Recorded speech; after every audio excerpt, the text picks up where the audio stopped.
মাইসে যদি চার পাঁচটা বউ রাখবার পারে, তুমি মাত্র একটা করবা, তাই উঠবো কারে? কত জায়গা ঘুরলাম, কোনো জায়গা বাহি নাই, কারের মধ্যে বউরে কোনো জায়গায় দিহি নাই।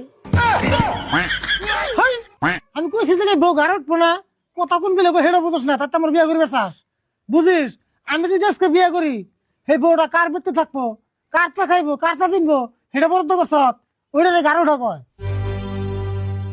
ও তোমার মধ্যে মাইসের মেয়ে থাকার নব্য না খেয়ে, তোমার বাপের কাছে জিগাইও দাদি থাকছে কি খায়ে।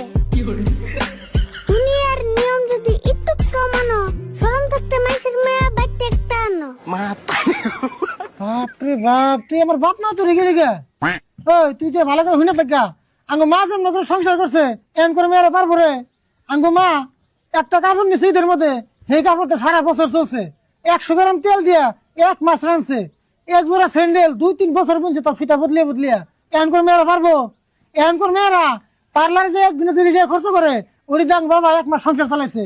ওইখানে কথা মনে হইলে তো বিয়ে করি না, বিয়ে কেমন করি না।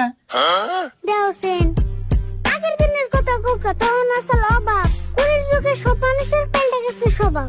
ওই গালে শাশুড়ির নগে বড় দেনে জবাব, এই যুগের শাশুড়ি যারা বড় হয়েছে নবাব। এখন পুরান